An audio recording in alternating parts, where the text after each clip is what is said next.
আজকের আমরা বেরিয়ে পড়লাম বনি ক্যাম্প যাওয়ার উদ্দেশ্যে। আর বনি ক্যাম্প যাওয়ার আগে এই গর্জন খাড়িটা একটু ঘোরাঘুরি করে দেখে নিলাম। আর বনি ক্যাম্পে গিয়ে যা দেখলাম চোখ তো চড়ক গাছ। নমস্কার, কেমন আছেন সবাই? জিকে সুন্দরবন ইউটিউব চ্যানেলে আপনাদের সকলকে স্বাগতম জানাই। সকালবেলায় এই খালটা একটু ঘোরাঘুরি করার পরে সময় হয়ে গেল টিফিন করার। আর আজকের এই টিফিনে বন্ধুরা মাংসের কিমা দিয়ে ঘুগনি। আর আমাদের রান্নি দাদা কড়াইতে দেখছেন নাড়াচাড়া করছে কীভাবে। এদিকে ঘুগনি তৈরি করতে রান্নি দাদা ব্যস্ত, আর ওদিকে তৈরি হচ্ছে পুরি। তারপরে সারাদিন একটু ঘোরাঘুরি করার পরে সময় হয়ে গেল বনি ক্যাম্পে যাওয়ার। আর বনি ক্যাম্পে আসতে না আসতেই ঘাটে বোটটা ধরার জন্য আমাদের সামনে মাঝি ভাই বোট ধরবে বলে দড়ি নিয়ে রেডি।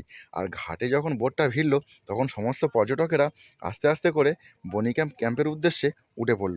আর এবারে দেখতে পাচ্ছেন বনি ক্যাম্পে কতবার কে কে এসছেন সেটা কিন্তু আপনারা অবশ্যই করে জানাবেন। আর সুন্দরবন ঘুরতে এসে বনি ক্যাম্প যদি না ঘোরেন তাহলে কিন্তু সুন্দরবনটা বৃথা। এই বনি ক্যাম্পে টাওয়ার আছে, মিষ্টি জলের পুকুর আছে, সেটা আপনাদের দেখাবো এই ভিডিওতেই। বন্ধুরা, এই বনি ক্যাম্পটা আজমলমারি 7 জঙ্গলের উপরে অবস্থান করে। আর আপনারা যেটা দেখতে পাচ্ছেন, উঠতে না উঠতেই যেটা দেখা মিলল সুন্দরবনের রয়্যাল বেঙ্গল টাইগার। আপনাদের এই পায়ের ছাপটা দেখাচ্ছি, আপনারা কে কে বাঘের পায়ের ছাপ আগে দেখেছেন সেটা কিন্তু অবশ্যই করে কমেন্ট করে জানাবেন। এটা টাটকা হেঁটে গিয়েছে বাঘের পায়ের ছাপ। আর এই বনি ক্যাম্পে উঠতে না উঠতেই এটা দেখা মিলল। তো সামনে এগিয়ে যাব, যদি এই বাঘ যদি দেখতে পাই তো মাতার দর্শন করে নিয়ে আস্তে আস্তে করে এগিয়ে যেতে থাকলাম ওই টাওয়ারের উদ্দেশ্যে। টাওয়ারটাতে উঠলে বন্ধুরা অনেক দূর পর্যন্ত জঙ্গলের দৃশ্য যায়। আর টাওয়ারে যাওয়ার আগে আপনাদের যে দেখাচ্ছি এই যে বাংলোগুলো আছে, এই বাংলোগুলো কিন্তু যারা আলিপুর থেকে পাশ কেটে আসে তারা কিন্তু এই বাংলোতে থাকতে পারে। আর এই যে জালগুলো দেখতে পাচ্ছেন, এই জালগুলো যারা সুন্দরবনে চোরা শিকারি থাকে, যারা চুরি করে মাছ ধরে, তাদের কাছ থেকে এই বন দপ্তর এগুলো বাজেয়াপ্ত করে। আর এই যে সোলার প্ল্যান্টগুলো দেখতে পাচ্ছেন, এই বনি ক্যাম্পটা পুরোপুরি সোলার প্ল্যান্টের উপরেই চলে, কারণ এখানে ইলেকট্রিক ব্যবস্থা নেই। এখানে সাবমার্সিবল, লাইট যা কিছুই চলে সমস্ত কিছু কিন্তু এই সোলারের উপরেই চলে। আর চারিদিকে যে ফুলের বাগান দেখতে পাচ্ছেন কত সুন্দর, শীতকালের মরশুমে কিছু কিছু ফুল ফুটেছে, আর কিছু ফুল বাকি আছে এখনও, যারা আর একটু ভারী শীত পড়লে তখন কিন্তু এই ফুলগুলো ফুটবে। আর সেটা আপনাদের ভিডিওতে অবশ্যই দেখাবো বন্ধুরা। আর তারপরে উঠে গেলাম টাওয়ারের উপরে। আর টাওয়ারের উপরে দেখতে পাচ্ছেন যে দূরে কত দূর পর্যন্ত দৃশ্য যাচ্ছে। আর ওই যে পুকুরটা দেখতে পাচ্ছেন ওটা হলো মিষ্টি জলের পুকুর। এখানে সুন্দরবনের বাঘ, হরিণ, শূকর, বানর, কুমির সবাই কিন্তু এখানে আসে মিষ্টি জল পান করতে। আর এই যে জঙ্গলটা দেখতে পাচ্ছেন বন্ধুরা, এই জঙ্গলটা পুরোপুরি হেঁতাল জঙ্গল। আর হেঁতাল জঙ্গল মানে আপনারা কিন্তু সকলেই জানেন যে বাঘের আস্তানা।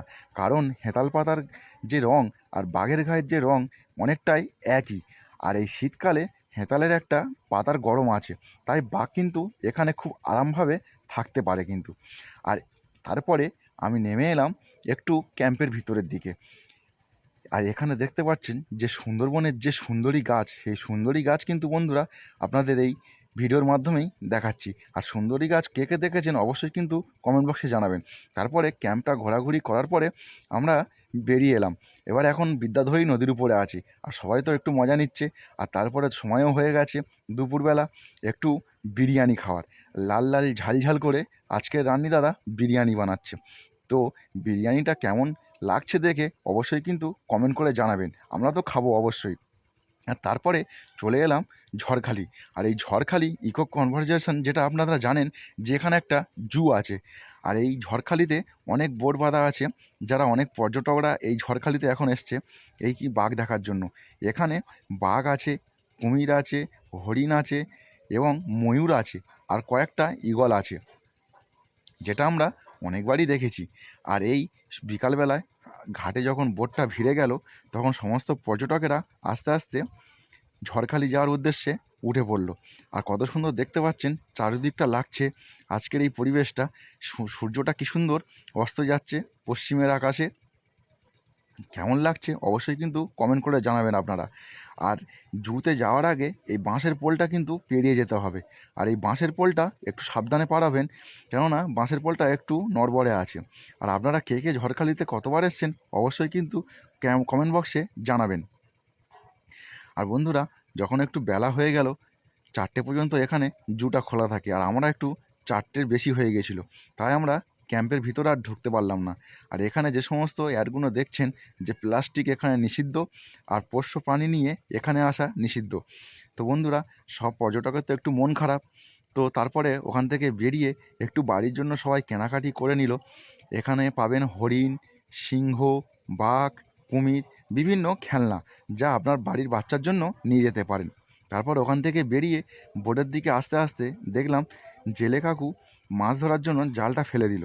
কী মাছ উঠলো সেটা পরে দেখেছি, কিন্তু আমরা আস্তে আস্তে বেরিয়ে পড়লাম সন্ধে হয়ে যাচ্ছিলো বলে। তো আজকের এই ভিডিওটা কেমন লাগলো অবশ্যই করে জানাবেন। নমস্কার।